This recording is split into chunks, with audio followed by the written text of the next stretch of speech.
All-Star. But to start off, for those that don't know, we've got 7 repeaters, and we've got about 8 people or so in the engineering committee that are active. They come out, they set stuff up, they haul equipment and ladders and everything else. But I'd like to point out that we have 2 members, George Schindler, who's with us tonight, and Joe Fiegel, who's not with us tonight. If it wasn't for the 2 of them, we wouldn't have repeaters. So if you see them, thank them, because it takes a lot of work to keep those things running. All right. So, as I said, we've got 7 repeaters running. I won't read the whole list and bore you to death, but I will point out, if you notice, that these 2 guys right here are not part of the Yaesu DR1X or 2X family. So we'll talk about that a little bit more towards the end of the presentation, but we have some plans for those that will hopefully work out well. So we currently have 2 digital repeaters, 4 analog repeaters, and 1 APRS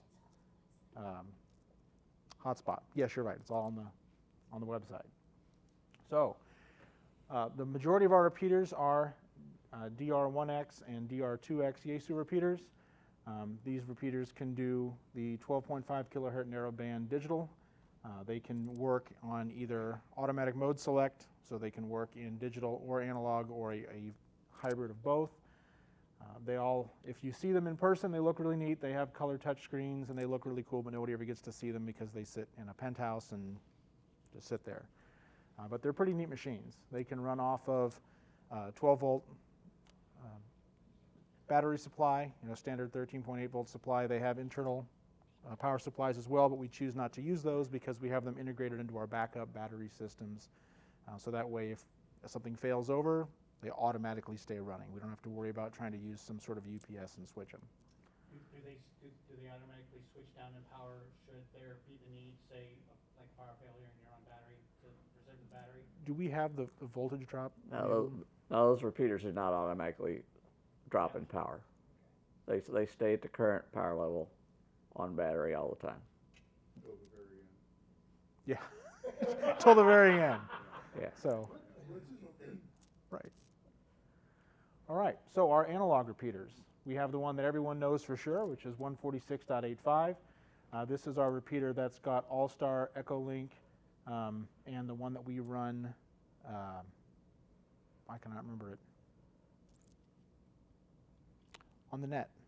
Do they still do IRLP? IRLP is not working at this time. IRLP and Broadcastify went down with an update, and that's one of the side projects, is to try and get those back up and running. Yeah. So we also have the 146.91 repeater. That one, George just went out there today with Joe. I'll let him tell you real quick what they did to it. Okay, today we adjusted the audio levels on 9.1. There had been some complaints that the 9.1 repeater was a little weak in its audio, so that got turned up today. So if you have comments, let us know. Send them in. But when we left, it sounded pretty good. Fantastic. Is engineering at SLSFC.org the address to send in questions? Or Yep. And if for some reason it doesn't work or we don't answer you, if you email over to Brendan, he will definitely tell us when something's not working. So, Yeah. 224.520.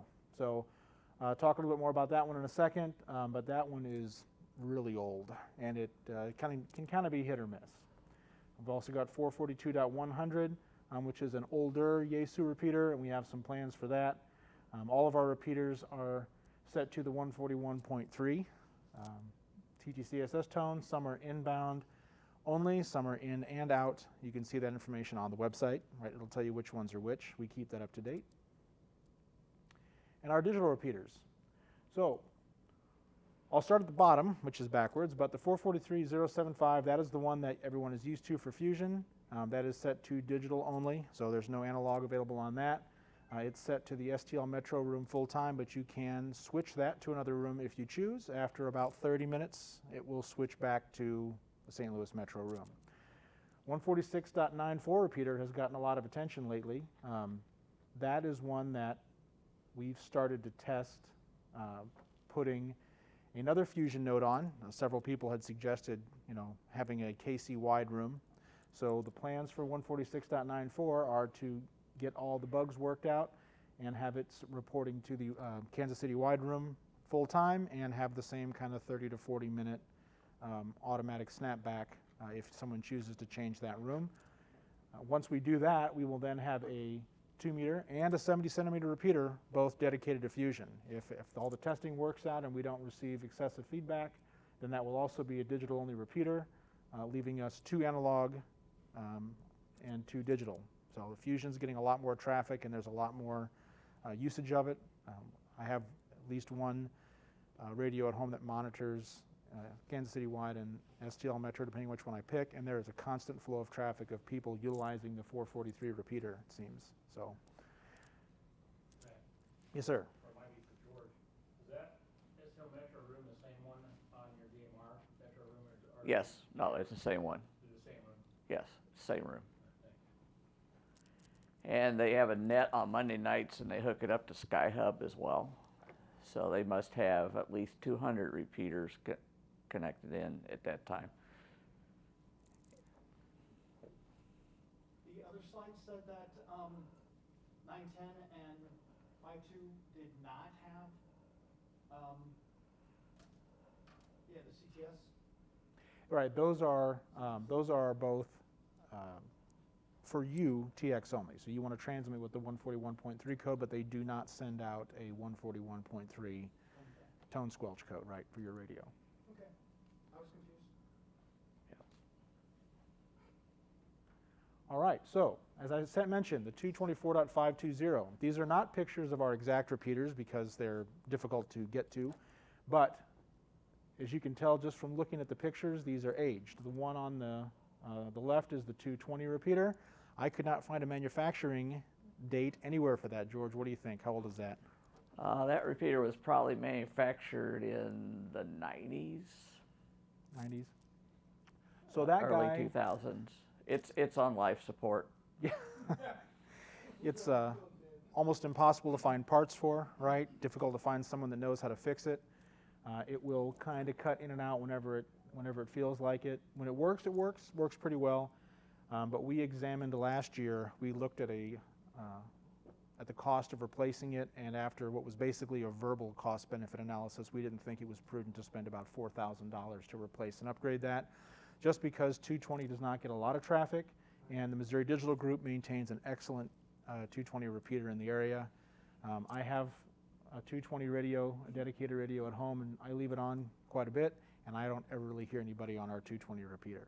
So I hear a little bit of traffic every so often on Missouri Digital Group, but I think due to the intermittency of our repeater, we just don't get a lot of traffic. So unless anyone wants to make comments or email us in and suggest we replace it when it dies, we're going to do our best to keep it running for as long as we can, and then kind of just unfortunately at some point it's probably going to go. Is it So 35 years What? age? Yeah. And that's old for a repeater? Yes, today it is. yeah. The integrated circuits in that particular box there, a lot of them are no longer manufactured. So once they fail, they're gone. Yeah. It'll probably outlast the new stuff. What is that? If it was a Probably outlast the new stuff. If it was a Probably Motorola would, repeater, but- I'd agree with you. Any chance of checking with other AM clubs that are getting off their 220 stuff, if there's Yeah, something available? we have not discounted the possibility of resurrecting it. It's just for the immediate need of, do we want to spend that much money right now to replace it? We said that's probably not in the best interest of the club as a whole. But we are definitely keeping our eyes and ears open. If we happen to run across something, we would take it to the board and say, hey, maybe this guy here, but Or even a complete repeater from another club that just simply, dismantled because of non-use. yeah. I mean, ICOM made those and then they quit. And a lot of that old equipment, the capacitors dry out and everything else, and they're not making them. There's only one manufacturer in the United States that makes them, Who is it? Bridgecom. And they wanted $3,500 plus tax and shipping. So, Oh, we can go pick it up. yeah. So, and those are also built to order, so it would be a a long lead time, and yeah. Anybody have any disagreements with that? Anyone think we should replace it? No, didn't think so, but definitely want to ask. The one on the right is the what's currently at the 442-100 analog site. That's a Yaesu VX5000. That's quite a bit newer, right? That was early 2000s. Yeah. It's still running just fine. There's nothing really wrong with it, but we're getting ready to do some additional upgrades to the 9.4 site, which is where the 442 calls home. So since George and Joe and several other of us are going to have to basically tear that cabinet apart and redo it, we're going to go ahead and swap that repeater out for one of our DR1X units that we already have, already bought and paid for. It's been sitting in storage, works perfectly fine. So we said if we're going to tear the cabinet apart, let's just go ahead and upgrade it and have more potential in the future for any further upgrades or things we want to do with it. So also with the 442 site, one thought that was kind of a joint brainstorm between George, Joe, and Brendan was upgrading it to be a 70 centimeter duplicate of the 8.5 site. So Echolink, All-Star, possibly IRLP, but kind of we'd have a 2 meter and a 70 centimeter fully internet connected analog repeater there. So just kind of the idea that we already have a lot of the equipment, we already have Raspberry Pis, and we already have computers, and we already have these things sitting in storage, so why not? Just go ahead and give something else out for the club to play with. For those of you that have never been to one of our repeater sites, these are the cabinets. They're not the best pictures in the world because when we get there, it's usually either really hot or really cold, and we're very tired, so we don't tend to think to take, glamour shots of the repeaters. And some equipment's been added. Yeah, and there's definitely some adds and some upgrades. So this is the 8.5 site. You can kind of see here's the 220 down there. So it sits in the bottom and gets nice and dusty. These are our 300 amp hours worth of batteries, 100 amp hours apiece. Those are actually on the list to be replaced. With the budget, that will be a big hit. Those are how old did we determine? About 6 or 7 years. Yeah. Just past life. Yeah, they're past their end of life, and it doesn't necessarily mean we'll trash those batteries. If they're still usable, we may try to load balance them elsewhere. But for the 8.5 site, our primary site, and for Aries use, we definitely want to make sure we're keeping that site up and running. Real big batteries. Right. Here's the power supplies. Here is the 400 megahertz digital repeater. There's our repeater controller, the CAT controller, and the 2 meter repeater. Sitting on this shelf right here is now the WiresX node for the 440 repeater there. We've also got some additional small equipment added over here to the left. When we deployed Arden, it's now packed full of PoE injectors and an additional switch to run Arden. So once we get some time to go back out there again and take pictures, we'll probably update those and maybe throw them out in an email or something just for fun so you all can see what's actually sitting in there and what you're playing with. So the one here in the middle is the 9.4 site. As you can see, that cabinet is very tightly packed, and that's where we're going to go ahead and get in there and pull some of that out. It's hard to tell, but this white box right here is the Yaesu repeater, and you can see how much more space it takes up than the newer DR series repeaters. What are the round cans that are sitting above that? That's the 400 megahertz duplexer, 440 duplexer. So I didn't have a good picture of the one of the 2 meter duplexers at the 8.5 site. They're sealed in a box to prevent tampering and dirt, but they're about 2 to 3 times the size of that. Each can for 2 meters are about like yay big. So those guys there are about like that. So yeah, they're individually they're not too bad, but when most of the time they're all crammed together and strapped together, and that thing is really heavy. Those are the 2 meter duplexers, and that cabinet is about 40 inches tall, and they take up pretty much half of it. Are Yeah. they warmed at all for cold weather? Are they what? Warmed? To keep Are it they safe? in houses? Yeah, they're very stable cans. Those are TXRX duplexers, which are probably the Calaca duplexers. Okay. They use special beryllium metal rods in them, so they're very stable. They don't detune over time. They handle the weather.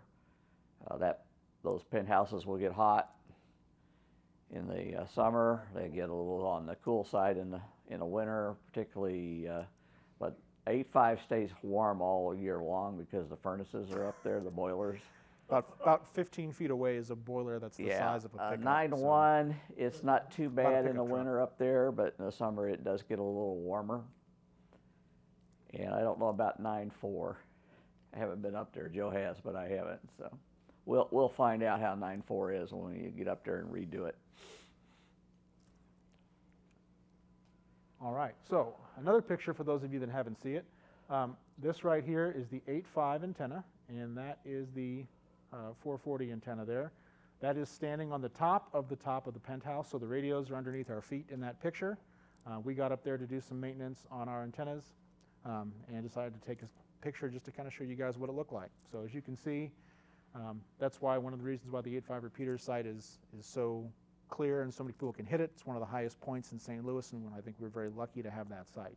So What side of the building is that on? that is facing east.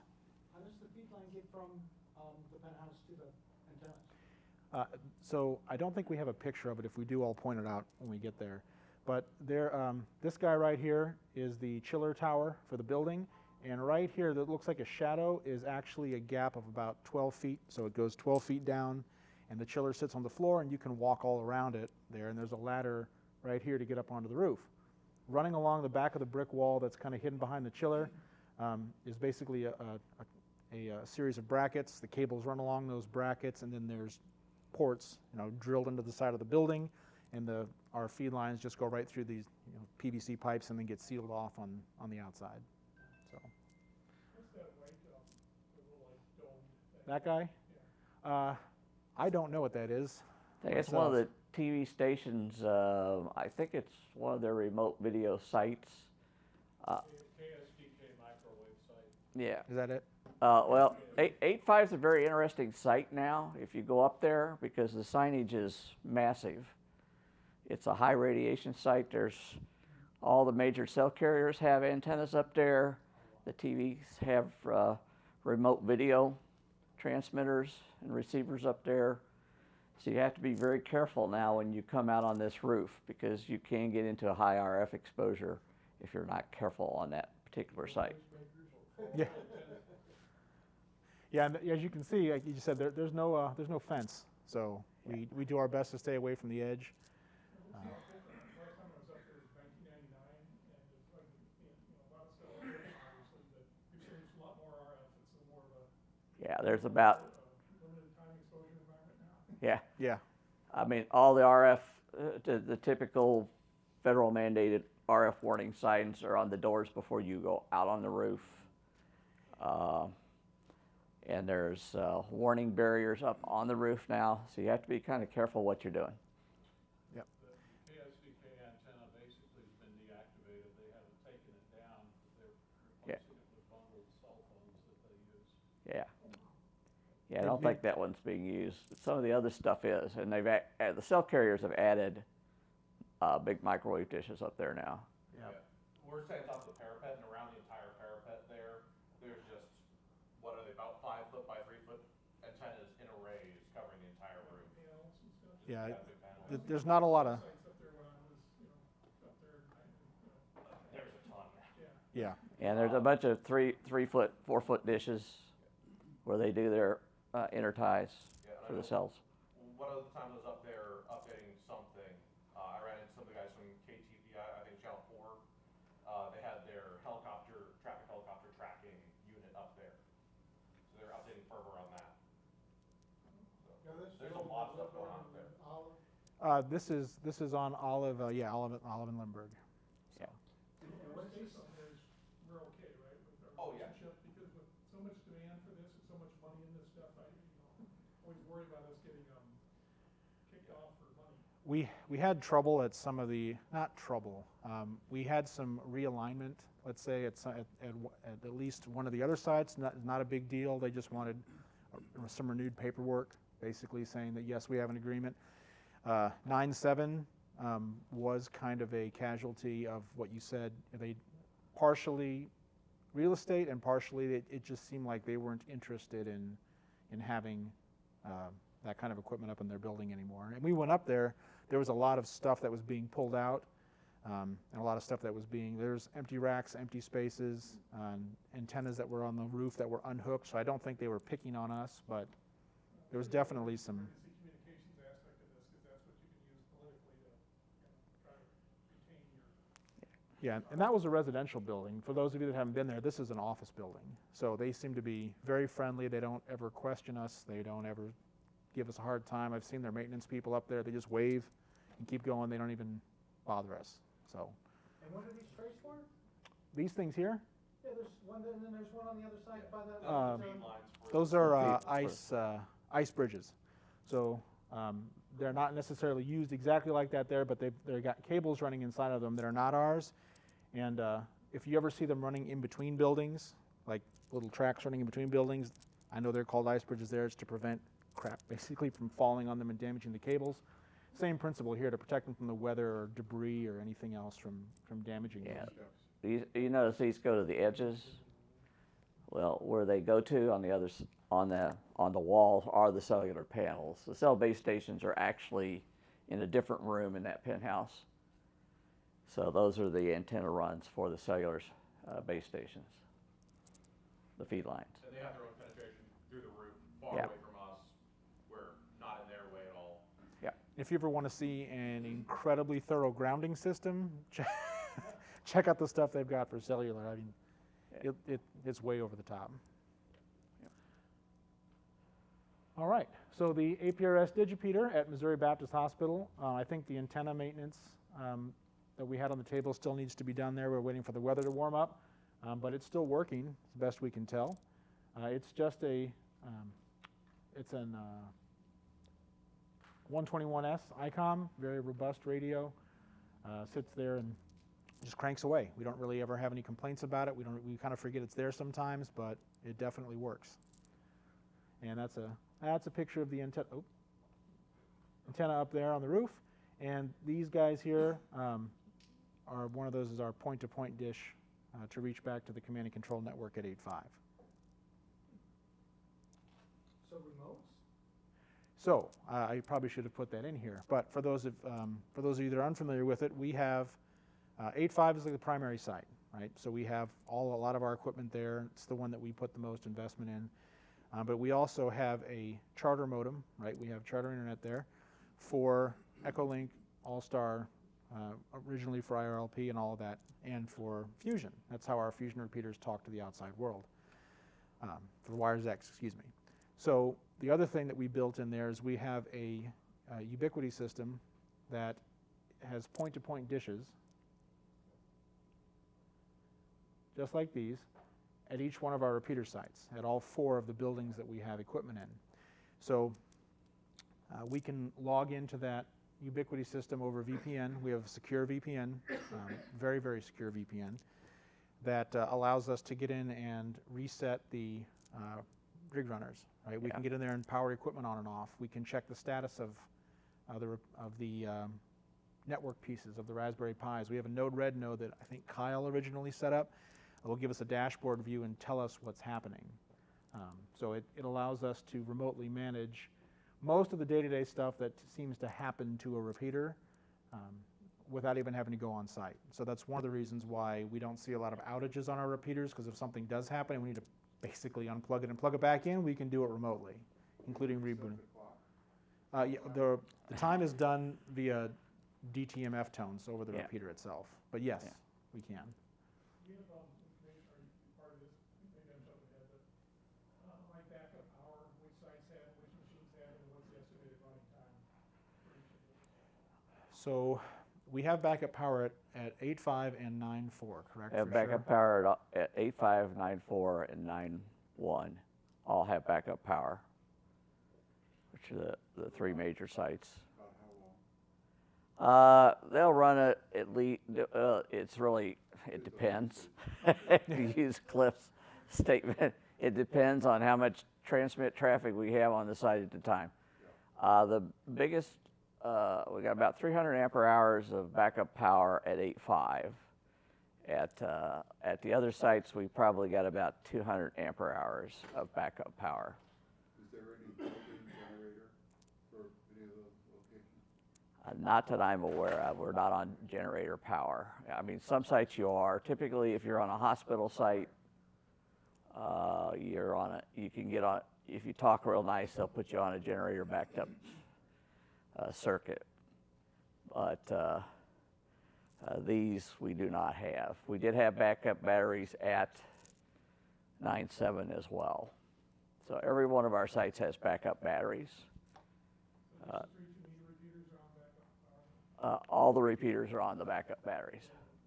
The 440 and the VHF are on the backup batteries, and the 220 and 8.5s on backup batteries.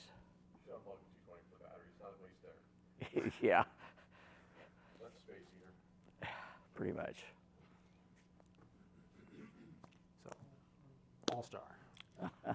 All-Star and Echolink, okay. Let me move over here. 8.5 has All-Star and Echolink, but basically you have to remember that Echolink is provided through the All-Star node. So basically we have All-Star and we can get on Echolink at 8.5. Yeah, okay. Let's stay on that one for a minute. We have a public-facing node. The node number is 40105. And then the repeaters behind it are on non-public nodes that talk to the public node. So anybody wanting to use All-Star and connect into our repeaters that are on All-Star would connect to the 40105 node. And then they could get on the particular repeater. So if we add another All-Star node at the 9.4 side on the UHF repeater to .100, we would put it behind this particular node. As I said, Echolink connectivity is supported via the All-Star node. And you kind of see that in the command structure of what you have to do to get on Echolink from the radio side of things. If you're an Echolink user, you just connect to the Echolink node and it takes you to All-Star and it handles all that behind the scenes. All linked nodes within our system here traffic from the other nodes. So like the 8.5 repeater is linked into the public node. So for example, Peter NM5PB, who used to be a member of the club, I guess he still is remotely. He's in Albuquerque, New Mexico. Favorite place of mine because my daughter lives out there now, her family. And you'll always see him connected to the 8.5 node, and he can talk to people on 8.5 via All-Star. He has his own All-Star node. And I also noticed today, as I was poking around, he now has a Fusion node. Oh.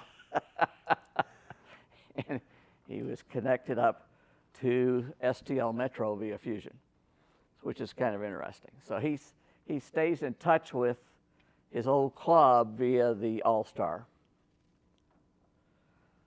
So what do you need to do to connect?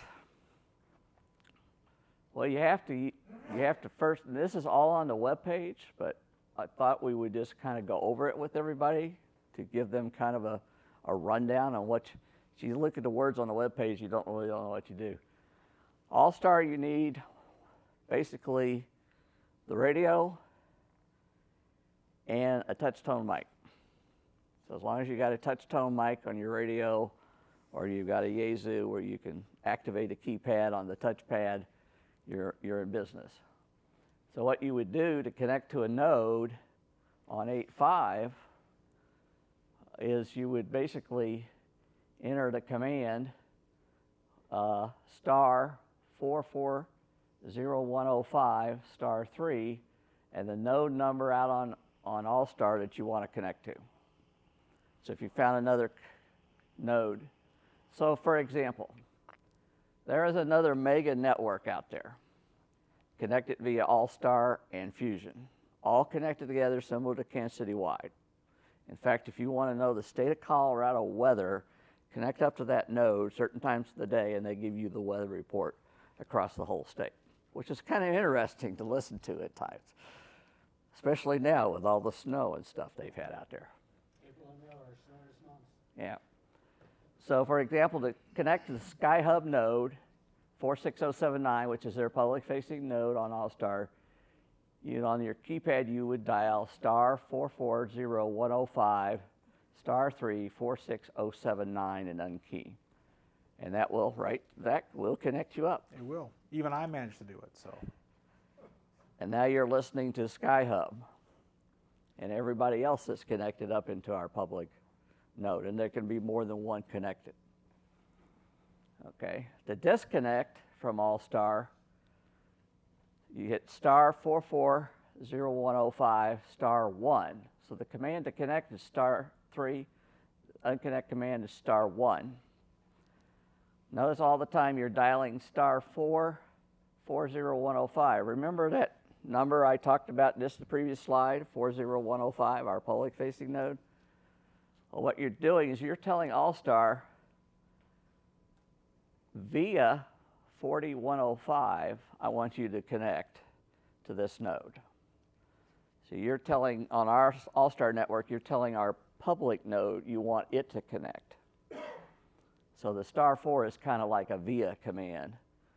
Via our public node you want to connect.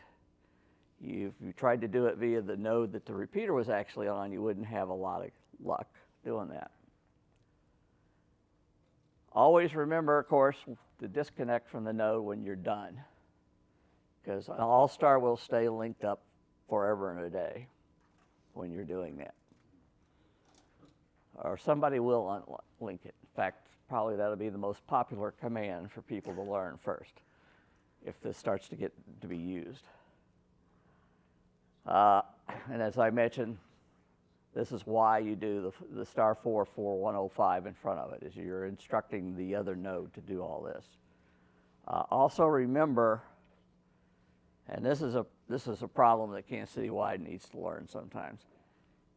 Pause, little hang time between you pressing the button and the other guy unkeying, because you've got to let, these are all widely connected networks, and they all got to get reset before you key up. Or you begin stepping on other people, or somebody wants to get in to the conversation, they can't because they can't break in on that.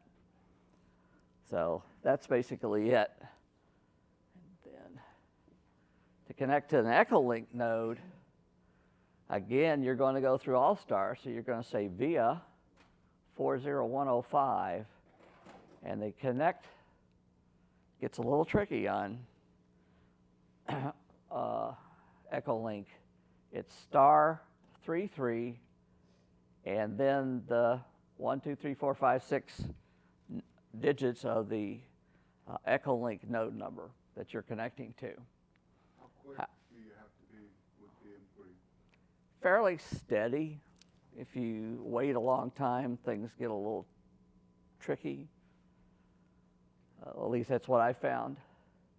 The interesting thing about Echolink is, unlike All-Star, where all the nodes are a certain number of digits, not all, it's kind of like Ham Shack Hotline.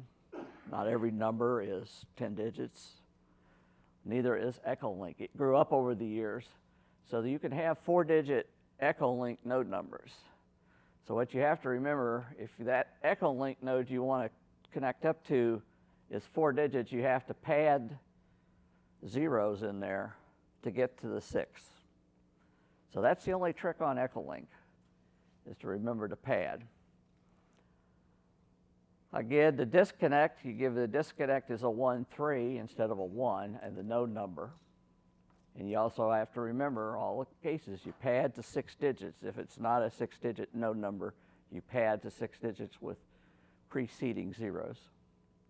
And then always disconnect from the node when you're done. Any questions? If you don't disconnect and you leave and you come back like an hour later and try to connect again, does it reject you because you're already there? Yeah, you're already connected. So you have to disconnect and then wait. Yeah, it'll stay connected. If you don't disconnect, it will stay connected. So if you come back an hour later and you haven't disconnected, you're still connected. Unless somebody from in the club, Yeah, or the engineering committee discovered that it's still linked and we want to unlink it, we'll go in and give it the command to unlink. And then you would have to reconnect again. So to disconnect, like let's say you do come in as somebody else and you want to disconnect, you have to know what it's connected to be able to do that, or is there a generic disconnect from everything? There's no generic disconnect that I'm aware of. You basically have to tell it what to disconnect from. Because remember, we got Peter out here, and he's always connected into our node. So if there was a generic disconnect, you could connect everybody connected up. So like the Skyhub network, they don't want a generic disconnect on their all-star nodes because they don't want to disconnect the whole network. You just want to disconnect to one node. How do you know what the node number was? If somebody forgets to disconnect, I mean, it sounds like you have to be able to disconnect. So how do we know what's connected? Yeah, yes. Okay. Thank you, Alan. What a lead in. What a lead in. We have a page on the link's actually, the URL is on the website. It's called Supermon. You can see it right here. And this is basically when I took this snapshot, you can see here our repeaters connected to this node. This is 4105. And you can see Peter down here is connected. And it kind of gives you all kinds of information right on this one page so you know what's there. So you can monitor it on the website, the Supermon webpage. And the link is on the website, on the repeaters page. Can you tell if it's been active, very active? Yes, you can. There's ways to drill down into this where you can actually figure out who's where when you click on these links. And you can get a bubble chart and do all kinds of fancy stuff. You can have fun playing with this. But that's how we know what's connected to our all-star node. It's all displayed in plain view on our internet page. And that's coming out of the 8.5 site. That's hosted with our node. I'm going to ask a dumb question, just for my own clarity. What's that? So you key up and then type those codes in? Yeah. Generally you do. On most mobiles, you're going to key the mic and press the buttons. Well, here's a little key. Yeah. Now, if you've got most radios, you can pre-program in DTMF strings. So if you do this a lot, you're going to want to do that. Or you just call up a shortcut, hit a button, and it spits out the whole string for you. Particularly if you got a handheld where you're trying to type it on that tiny touchpad.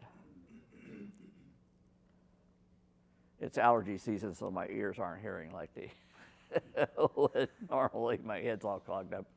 Any other questions? I think it's back to you. Just another thing to add, like the Saturday afternoon net that has started appearing recently, this is how they're joining us, is they have another net they're linking back to our node. Yeah. There was one more slide. If you want more information, take a picture of this one. allstarlink.org, stats.allstarlink.org. There's a map that shows you all the nodes and all kinds of information. Of course, for Echolink, you go there. And like I mentioned, Skyhub, you want to see some other fun stuff, go to skyhublink.com and explore that site and see how many, the challenge is, can you count the number of repeaters and nodes they have linked at Skyhub? Now, I showed you the last meeting, if you were here, the list of stuff connected to Kansas Citywide. So imagine on Monday nights taking Kansas Citywide and Skyhub and connecting them together. Another dumb question. There are no dumb questions. Are those VIA codes, are those common to all machines? So if I'm in Peoria and I want to talk to Peak, can I dial into one of their Echolink machines? Obviously use the correct node. If it's all-star based, yes, they generally are. Those numbers are the common, and you can get that information on the allstar.org. Those are the common commands. I'm not a big Echolink person. I haven't played with it that much, so I can't tell you if they're the same codes on Echolink or not. But if it's an All-Star based system, they should work. As Cliff says, it depends. If the node owner has decided to change them, it's within their purview to change the configuration file to change those numbers. Get right on, say, get off my machine. Yeah. Generally, most people leave them at the default. Sort of thinking of a worst case scenario, let's say you have a disaster, a local disaster in the future, and you need the priority to use the equipment here for local communications. So you don't want any disruption or competing demand from Albuquerque or Kansas City. You just want, disconnect those things for local use. Is that something fairly quick to be done, and who's the person that's got the power to go in and do that, should it be appropriate? I believe that's the case. I have to look to see if we can do that. Have the external versus Yep. internal facing nodes. Yeah. We do have contingencies in place that we can do a variety of things. If you want to ask more after the meeting, we can fill you in. But we have contingencies in place where we can definitely Brendan for everything, right? No, but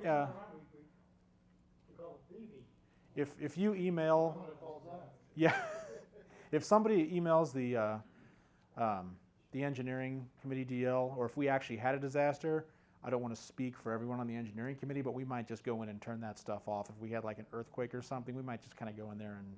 I just wonder, these kind of things you need to plan before they happen. We have a. If you're wearing an orange badge, I know you know what I'm talking about. Yes, sir.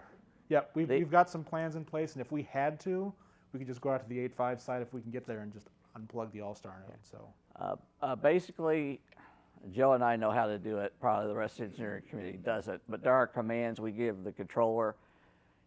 The All-Star link comes into a special audio path into the controller, and we can shut that down with the simple DTMF command into the controller and drop all the All-Star Echolink stuff completely off the 8.5 repeater if need be. So several of you people carry the football, so to speak. There's a couple of us that can do it, provided we're close to our brains, which are our notebooks with all the, because there's a lot of stuff. Can you do that all, does it have to be over the internet, or can you do any of this on our end? If we had the Raspberry Pis connected to the 4005s, which we don't have right now, but we have another means, we can go into the internet and shut them all down. There are a bunch of routes we can do it. There's a bunch of routes that we can do with that. Yeah. If the internet is not up, we still have the ability through the controller to shut down All-Star from keying up the repeater. And well, if the internet's down, then it's not connected to All-Star anymore. Right, it's not, All-Star's not gonna work, but let's say something hangs up, we could, there's ways, there are workarounds. Okay, back to Zach. all right, so we have a number of projects that we've all kind of come up with several of these, but these are all either in progress or on the front of the list. These are all doable. The first one at the top, we talked about a little bit, upgrading the 442 to one of the DR1X repeaters. That does require finishing the 9.4 WiresX node deployment, finishing the testing, and getting that WiresX unit out to the site. As we said earlier, that's going to be one of our more intense projects, because we're going to have to go out there for the better part of a day and take all the equipment out of the rack, rearrange it, replace the repeater, and kind of get all that back up and running again. But when we get that done, it'll probably be done in at least 2 phases, if not 3, just depending on how many people we have and who's available. But if it was broken into 3, it would be to rebuild the rack first. Then it would be to swap the repeater, rebuild the rack and swap the repeater. Then it would be to take the WiresX node out there and get all of the internet linking and static routes done for getting that computer on the air. And then 3rd phase would be adding the All-Star and Echolink nodes to that repeater as well. So those are also kind of listed in order of priority. We're kind of leaning towards let's get the cabinet cleaned up first, and let's get the WiresX node in the cabinet, and then get the All-Star and Echolink added. That doesn't mean that the 9.4 site is going to not have Fusion in the near future. It's been up and running, and we did debug what we think is the underlying issue why there were some connectivity issues. The new computer runs Windows 11, and it looks like we've got a driver issue, as I'm sure all of you have heard about Windows 11 with the external sound card. So once we finish either debugging the sound card or use one of the alternate solutions that George came up with, we're going to get that 9.4 node back on the air. That one is currently parked at my house with a dedicated antenna that is in the attic, so it won't hopefully get hit by lightning. If it does, we have a bigger problem. So once we get that debugged, we should be able to leave it up and running until we get the node going. One thing that Brendan pointed out, the only thing I'll say is if we have a Skywarn net or something that spins up, I will shut the node off because it does desense all of my radios. I have no problem with that. But if we have like a Skywarn net, it will go down. So if you see weather and it's not working, that's why, until we get it moved. After that, at the 8.5 site, the antenna is on a bit of a tilt. That's due to the mounting pole that's been there, I can't even imagine how long time. Metal fatigue sitting up there blowing in the wind. We already have a pole purchased last year. We basically have all the pieces we need to get that done, but we're going to go out to the 8.5 site and crank that antenna and its mounting pole down, either repair it or just clean it up on site. If not, Replace it. we have a spare antenna ready to go. Put it back up and then take the one that's down there now and put it back in storage for a spare. We also have the 8.5 battery replacement on the table. We want to make sure that we keep that site up. All of our repeater sites are of course important, but due to what kind of equipment is at 8.5, the widespread usage of 8.5 in the event of an emergency, we want to make sure that 8.5 will not fail. So that's why we've got the battery replacements on deck. After that, we're going to work on migrating from a cluster stack of Raspberry Pis. We want to move to a virtual machine environment. We're still toying around with that. I know that Brendan and Mark were testing some virtual machine deployments to see what would work best. But basically, go from a stack of Raspberry Pis with SD cards that are 4 points of failure to a computer that will be much more stable. Hopefully the computer that we've already got there running WiresX can load balance and take all of the extra work. I haven't looked at the specs on that machine myself, but just glancing at it on a remote desktop connection, it's definitely not old and junky. So we should be able to load the virtual machines on that computer and run everything off of one.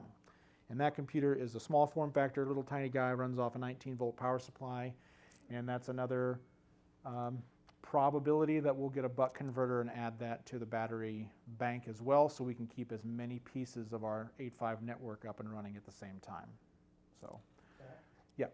So the virtual machine will reduce the failure points? Yes. Yep. It's It'll bring it down to one, and then it'll be able to make the two, it redundant with the second machine. Yep. Either at that site or a second site. Yep. Yeah, definitely. Instead of running everything off a Raspberry Pi, off of 4 Raspberry Pis with 4 SD cards that we all know are limited to, they're going to fail at some point on read-write cycles on those SD cards, and we want to move them to either an SSD or an M.2 storage solution on that small form factor, which is much more stable and reliable. So, we're also continuing to do some Arden testing. We held off on that a little bit when the weather turned and got cold. We were pretty successful with at least one of our nodes. Brendan, if you want to mention that again of what you did on the south side. From Brentwood. Yep. I was able to reach the 8.5 site via Arden from the top of the Brentwood parking garage, which is very close to our repeater in Brentwood. So.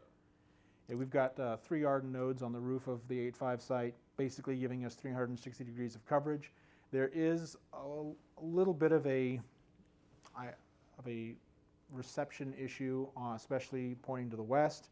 We've had some brainstorm ideas on why that could or could not be happening, so we've got some more testing to do, but in order to test it, we've got to send people out basically like a rover with an Arden node like Brendan did and drive around and point it at the 8.5 site and see if it works.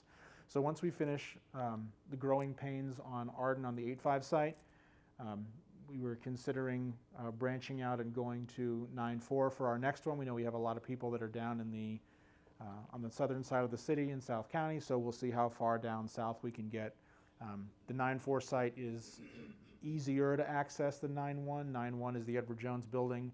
They're nice to us, but it's security escort the whole time, and they're usually antsy from what George has said about kind of standing there tapping their feet while we work. So 9.4 site's a lot more flexible, so we're going to probably do that as our next deployment once we kind of get the first round of Arden done. Long-term goal, mentioned that earlier, 9.4 site would be a reverse duplicate of 8.5. So like we mentioned, we'd like to have an analog and digital repeater each on 2 meters and 70 centimeters, working from 2 separate sites.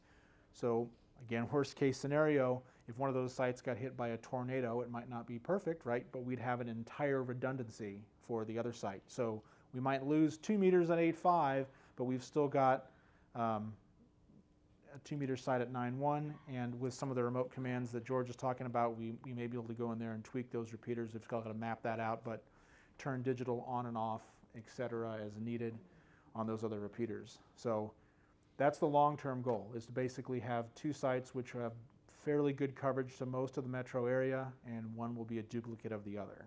So for Arden, I've had a few people ask us, well, what are we going to do with Arden? What can we do with Arden? I know Mark has given some very thorough presentations on Arden, but the short version is there's a few things that can go on Arden that would either be interesting or useful. One of them is FlightAware. So if any of you are interested in tracking airplanes, FlightAware is an option that can be put on Arden. Why we picked that one is because you can apply for it with a club call sign, right? The repeater trustee can apply using the club call sign, and if we're very lucky, we may be granted the equipment for FlightAware from them for free. So it would be something that's kind of neat. Wouldn't be of any cost to the club, but we haven't taken that step to do the whole application process and all of that, just because we've spent time on other projects that were much more important. But that's on the table. So if we can get it, great. If we can't, well, we'll table that idea and go on to the next one. But it's just kind of a neat idea that would be possibly good for them and free for us. So why not? A weather station, that would definitely be a cost, although a small one. That's also on the far future list. But weather stations can be hosted on Arden, and we envision putting a weather station on the roof of the 8.5 building that could be viewed on Arden even if the internet was down. So in the event of severe weather, if there were limited communications on the exact weather that was happening at your house, you could at least get a general idea of what was going on at the 8.5 site. Cameras are another option. Cameras, we don't know the feasibility or the permissions that would be needed, but it is theoretically possible that we could put cameras at 8.5, either to look at the front of the repeater, or if we had the correct permissions and they were nice enough to us, put them on the roof and see what's happening around. Again, that's used a lot for weather spotting in some other areas, used for fire watch out in California. They actually have deployed pods of Arden up on hillsides that look down the hillsides and across the skylines for fires and smoke in California. PBX and Ham Shack hotline linking. So Mark is working on that project. We picked up some phones very cheap at Winterfest from one of the vendors. They were nice enough to cut us a deal on them for like $3 to $5 a piece. And what we can do with those is have a PBX that would ideally be located at the 8.5 site, could be backfed to Arden, and would allow to have VoIP communications either over the internet, Arden, or both, and allow members who have a phone to talk to other members and potentially link out to the Ham Shack hotline network, which goes even farther. So that's kind of a practical use case. If everything's working great and that gets set up and that starts working the way we want it to, that means we could have voice traffic on the repeaters, and we could have voice traffic on the VoIP network, and we could have text message traffic going across like the mesh chat on Arden all at the same time, all independent of the internet. So it's very ambitious. It'll take us a while to get all the pieces put together, but that's kind of the roadmap we've got lined out for what we want to do at the sites. The PBXs are very cool. It's like full duplex radio. Yeah, they're crystal clear. When George and I were troubleshooting 9-4 the other day. Was that yesterday? Yesterday. My days run together. We were talking to each other on Ham Shack Hotline just because it was convenient, and it sounds like talking on a regular phone. Very, very clear. Do you still have to give your call sign every 10 minutes? No, no, but you have to dial a number that's like this long. So, It's a 10-digit number. yeah. The All-Star nodes can also be made to go connect up to Handshack Hotline. I actually did that. I dialed from my Ham Shack hotline phone in my shack to the Kansas City wide net, who at that day was doing a net with the Skynet. Yeah, Skyhub. It was just such a massive amount of traffic happening at the same time, and it was kind of hilariously. Yeah, I could take Handshack Hotline and I'll dial up Skyhub, or I'll dial up. So you basically, theory is, if we change the configuration file on All-Star Link and petition Hamshack Hotline, we can put our All-Star node, public-facing node, on Hamshack Hotline. And for nets, like, you know, instead of using your radio, you can dial in on your VoIP phone from your shack and talk out on the repeater. Do people put their own Ardent node in locally as well? Yeah, if you wanted to connect to Arden, you'd have to have your own node. I won't steal the thunder on the Arden presentation, but basically, antennas sit on top of the building. There's a HAP node sitting inside of the 8.5 repeater, and then you would have your own external node or antenna pointed at one of the two repeater sites when we eventually get that far deployed, and now you'd be on a intranet with no internet required, and you could communicate with any entity that was on the Arden network. If the internet was up, you'd be able to communicate with entities as far east as New Jersey and as far west as California through some backbones that we have over the internet. So what's the function of the repeater in that? The function of the repeater in that is nothing. Good question. So basically, it falls under the amateur radio purview umbrella, right? But the Arden network is completely independent of the repeaters. So as long as those nodes had power, even if we ran out of big batteries for the repeaters, if we had some kind of additional battery backup system for the Arden nodes, it would continue to function. They run very low power, 500 milliamps to an amp at the absolute most, and they can be run over PoE. So, Yeah, but Arden's completely independent of our repeaters, and it's completely independent of our repeater command and control network. Yep. And that's the plan. We keep it independent. Your batteries that you're replacing, what's the technology on the batteries? they're all sealed lead acid. So AGMs? Yep. Any thought to go on LiPo4 or anything like that? I don't think Rebecca would like us very much if we tried to do that. Since we're not moving She's the only one person? Yeah, they are out there, but it would be about 3 times the cost.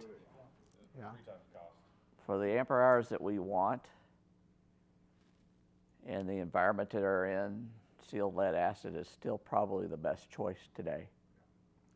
Yeah, if there was any advantage, like George said, we're not moving them, so there's no weight concerns. Only advantage would be longer runtime, but it would be far cheaper to ask for a 4th battery than it would be to try to convert any of them to lead to LiPo4. Plus, I'm not sure if that charge controller is. No, it does so not. we'd have to buy a new charge. There'd be a ton of expense Not that, involved. those old power gates. That's the older one. That's the old power gates, not the new ones. Yeah. The new ones will do LiPo, but the old ones will not. That's why we try to plan a good winter fest. That's right. So, if anyone have any questions about any of these other things that are on the list? What would you think the time frame might be on the Arden activity? So, that's going to depend on how fast we get all of these bullet points above here done. These we kind of got together as a group and determined the priority for what is in the best interest of the equipment and everyone as a whole. We definitely want to get the 9.4 cabinet cleaned up and get that running and get that repeater swapped. And then we after that, we really need to get out and do the 8.5 antenna. It's still functioning. We don't think it's going to like blow over in a windstorm, but it definitely is on the list of exterior manual labor before we get into any more Arden stuff. So, And Arden is up if you want to connect to it, and yeah. it is there. It is available. We just don't really have a great map of where you can actually hit it from. We've modeled a few different spots, or Mark has modeled a few different spots, but it's extremely hard to hit just with it being so far away from pretty much everyone. Yeah. And what megahertz are we using on that? That is 5 gig the network. 5 gigahertz Wi-Fi band. So is that, unlicensed spectrum?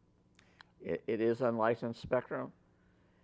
In- First come, first. Well, Arden was based on the fact that if you look at the FCC rules, the amateurs have 5 gigahertz spectrum that happens to be right next to the industrial scientific medical band.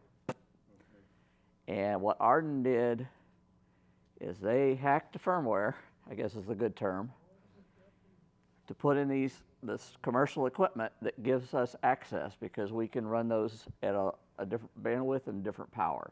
So most of the Arden networks are at 5 gig and they're using the quote amateur channels for their traffic so that they're not competing with the industrial scientific, normal Wi-Fi 5 gig bands. I believe on the 5 gigahertz we share part of it. Yeah, it could be 2 we share. gigahertz we have like two entire channels. Yeah. Two entire channels, but So it's it's channelized like 60 meters. Yeah. Yes. Yep, exactly. we're actually on channel 165 with them, I believe. I think, one question back there, yes. Well, not related to the repeaters, but you guys who are using the Ham Shack hotline, do you have a cheat sheet for somebody who wants to figure out how to do it? There's a very good tutorial on their site. Yeah. Ham Shack hotline. There's really very little ham to Ham Yeah. Shack hotline. Yeah, no, that, this I can know, but other than they want you to be a ham, so. Yeah, and that's only because it does allow RF linking. And it is automated SIP provisioning, so all you have to do is basically fill out the form on the website and send it off to them. All you need is the MAC address of your phone and have a phone that's the type they support. Yep. Which is a lot of the old Cisco phones. And then basically, once you plug it in, they push the, You plug it into your network, you go into your router and figure out what IP address it's on. You basically give the MAC address to them. They will eventually send you an email saying you've been provisioned. And then you have a URL that you build with that IP address on your computer on the network. And you launch it, and they come down onto your network and provision your phone for you. Do you have to have a static IP or? No. They have their own dynamic DNS relay. So it does not have to be a static on the phone at all. You can move the phone around. Once it's provisioned, you can move it. I guess you can basically take it anywhere. You can hook it up to a network. Because it's literally just a phone extension like in an office, and it calls home to their server and says, hey, you can find me over here.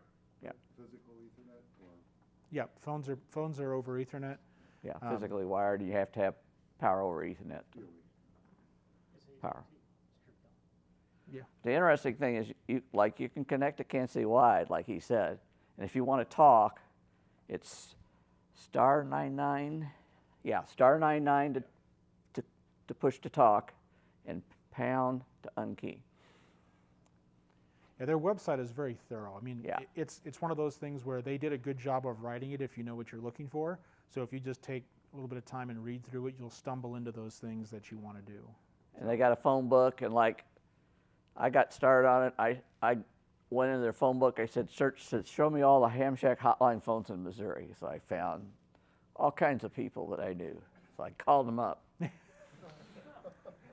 Yeah, and you can leave voicemails and everything else too. Just going to ask that question. Yeah, I had never really used mine, and all of a sudden I go downstairs and I've got flashing red lights, and it was Brendan calling, and then like 2 days later it was flashing red lights and it was George calling. So yeah, and it works exactly like you said, like an AT&T voicemail inbox. I just pushed my voicemail button, and boom, I could listen to them and save them, delete them, the whole works. Is this all 2024? I would say definitely here is we would very strongly say yes, 2024. This is very likely, very, very likely 2024. This we don't have an ETA on yet, but that is our roadmap. We tend to save not the hardware, but some of the software stuff. We try to do that in the wintertime when we can't get up on the roofs and get up in the penthouses as easily. So Did you have budget for all of this or just for the 2024? everything on this list, with the exception of the batteries, we either already have the infrastructure for it, or it's just repurposing existing stuff that's on site. Great. So Just remember, it's easier to ask for forgiveness than it is for Not from Rebecca. I know the way. Depends on who's sitting behind you. Yeah, I won't get hit. Dumb question. I'm in the bubble right in front of the airport. You're talking 5G network. I'm only 4G. Will it work on that? When we're talking about 5G network, it's the Wi-Fi radios. So when you purchase equipment to use on Arden, you'll buy the 5G equipment to put it on there. Well, like I say, I'm in the You're bubble. talking cell phone networks. Yeah, it's a That's cell phone. 4G cell It's a cell phone 5G networks that were impacting the flights. That was Of course. 5 gigahertz. Yeah, and Yeah. 5 gigahertz. Well, it was 5G. It was 5G Yeah. because it was affecting some of their equipment. That's all been rectified, Supposedly, yeah. supposedly. We're talking about in the Wi-Fi spectrum, The 5 gigahertz Wi-Fi. 5 gigahertz Wi-Fi Generation spectrum, five. and there's no issue down there. Because like I say, I can see the runway from my front porch, so, you know. Yeah. It even affected my alarm system when they came out and put it in. I mean, even the airport has equipment in the terminal that operates on these frequencies. Okay. So, yeah, any other questions? All right. Any other suggestions? Is there anything anybody would like to see? Well, one thing I really liked was the idea of a weather station on Arden. Particularly, that's a location where you could actually get accurate wind measurements, Yes. because you can't, from a personal weather station, you almost can't anywhere. Take a look at a Tempest weather Yeah. station. That's one of the ones that I had not heard of it until the St. Charles County Emergency Operations Center bought it, and we didn't realize it was a off-the-shelf solution. I mean, the way they had it set up and the information it displays was top-notch. And we said, man, what kind of weather station is that? And they said, oh, it's a Tempest. You just go and buy one. For about $340. Yeah. Tempest? Yep. But it has a whole network worldwide. You can go to the Tempest map and you can pull up any given station, click on it, and it'll tell you what's going on at that station. Anybody can buy that? Is the Skywarn net, is it up during the tornadoes this week? I don't know about St. Louis. I'm in St. Charles County, so yes, our St. Skywarn- Louis was up. Yep. During all the hail and stuff. I wasn't hearing nothing on it. I was just kind of curious if it was down or wasn't activated or if it was me. They use the 3.6 repeater, It's right? used. It's on 3.6. 3.6. Yes, it's on 3.6. 3.6? Yeah, 147.36 is the repeater that it's on, and it was active because I monitor that one. And what is that again? 147.36 up 600. 141.3 tone in out. What low was it? 147? 3.360. 147. It uses a 141.3 hertz tone in and out. And it's just located across 64 from here.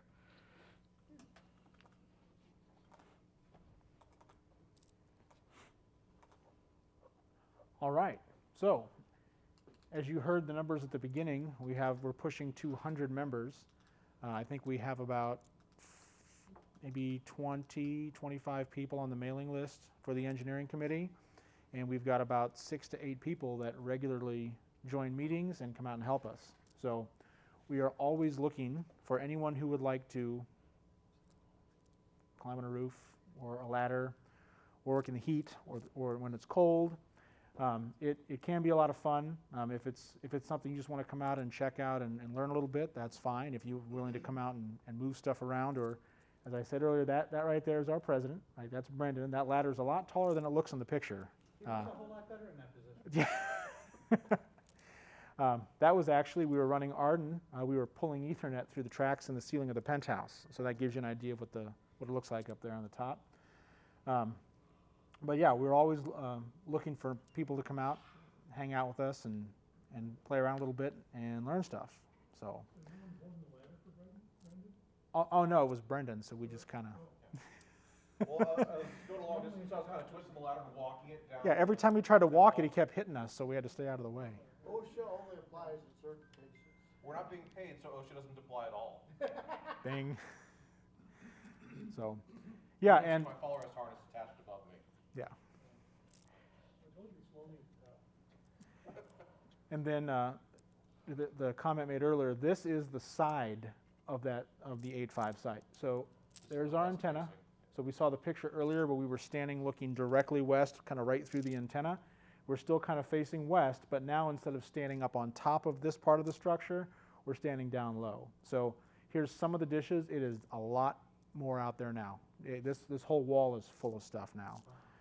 And these little things here are stanchions that have gotten blown over in the wind, and that is what George and Brendan were talking about, where Verizon has gone up and actually put these barricades up to say, walk out and around, not right in front of the antennas, and it's got more of the FCC caution signs and all of that up. So those kind of go around 3 or 4 sections of the roof. Luckily, we really don't have to get down onto this portion of the roof very often. Almost everything that we need to mess with is inside of this structure, which is open to the air, or it's inside the building. So we really don't have to get out there and do anything. Everything can be done from relative safety inside the doghouse, or kind of inside that enclosed area where the chiller is. And that's the antenna that's got the lean? Yep. Yeah, it's not as nice looking in that picture. It's tilted about 5 to 7 degrees off center right now. So if anyone's interested, just email engineering@slsrc.org or info@slsrc.org, and we'll be happy to add you to the list, and we'll be happy to take you out there with us when we go out and start doing some work. Anybody have any questions about anything we talked about tonight or anything we didn't talk about tonight? No? Easy crowd. All right, that's it.